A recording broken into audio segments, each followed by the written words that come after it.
Hey, Ike here. Welcome back to Live Richly. And on this channel, we talk all things personal finance to help you reach your goals and get ahead. And on Tuesday, we talk about financial tech. Some might call it Tech Tuesday, trademark pending, expect the merch soon. Okay, so let me tell you about my first ever investment. I bought this stock in 2012 and I think I purchased it for around about $3 per share. And now it's worth $40 per share.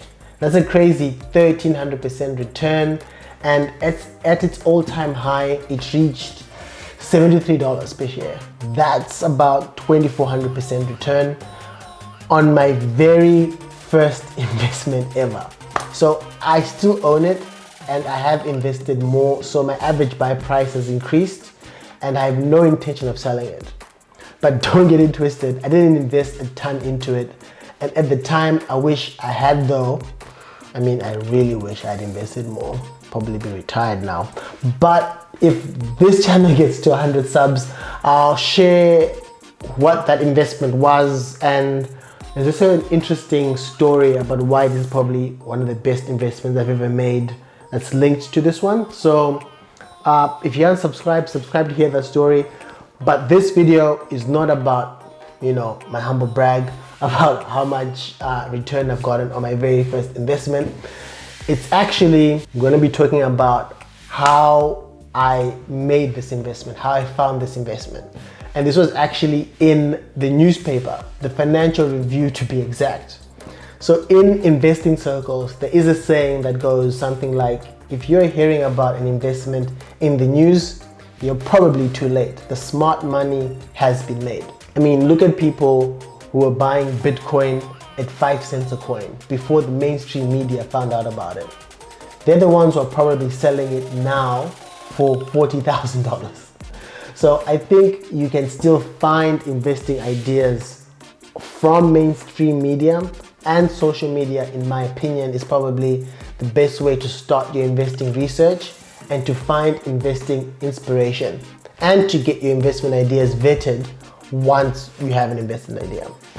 So let's get into today's video. So the first piece of fintech, I know it's a stretch to call it fintech, and in my opinion, it's Twitter. And Twitter is probably the most underutilized social platform in the world, and in my opinion, one of the best. After YouTube, Twitter is probably my favorite social media platform. And financial Twitter, or FinTwit as the cool kids call it, is a great source to find investing ideas.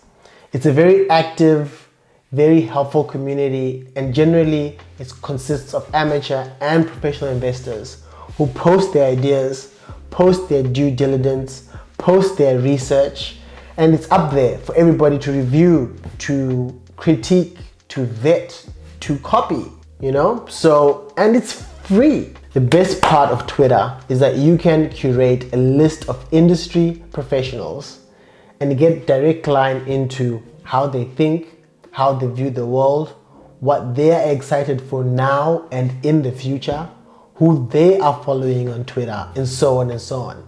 You can create lists on Twitter which don't form part of your main feed. So you can have a list on crypto. You can have a list on innovation investing. You can have a list on battery technology and electric vehicles. You can even have a list on media. And the greatest thing is that the people who are experts in certain fields tend to find each other and have the most interesting conversations on the platform. So the best performing fund manager in the world currently tests out their investing ideas on Twitter and get them all reviewed by a community of amateur investors, professional investors, or some people who just have this niche expertise that they can provide, that they can offer this company. They're pretty much crowdsourcing investing ideas. And based on their return, they've done really well. I'm actually going to be releasing a video in the next few weeks profiling some of their investments, and I think it's going to be a good one. Subscribe for that one, or stay tuned. It's dropping in the next 2 or 3 weeks. But there is a downside in that you do get a lot of people who are self-promoting on Twitter and some people who just post straight garbaggio. So you have to put some work into weeding out the empty calories. Try to follow people that are verified. Instagram does have some interesting accounts on personal finance, but in my opinion, that doesn't really compete with the communities that are on Twitter. So I'll share some of my favorite Twitter accounts in the description. They range from fund managers, personal investors, journalists, scientists. It's such a great resource.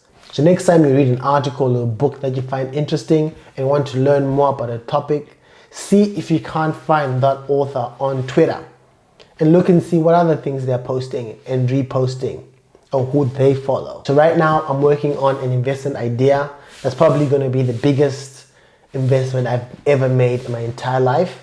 And I think this is going to span the next 10 to possibly 25 years of my life. I'm very excited about it. I'm still working it out. I'm also going to make a video about it, so stay tuned for that one. It's going to be deep. I think it's going to be really good.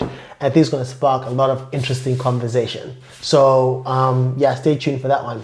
So I think that's it for me. I hope you got some value from this video. Please consider subscribing, and a like would go a really long way to help this tiny channel grow. I appreciate you for spending your time with me, and until next time, take care of yourself, take care of each other. Don't forget to call your moms. I'm out.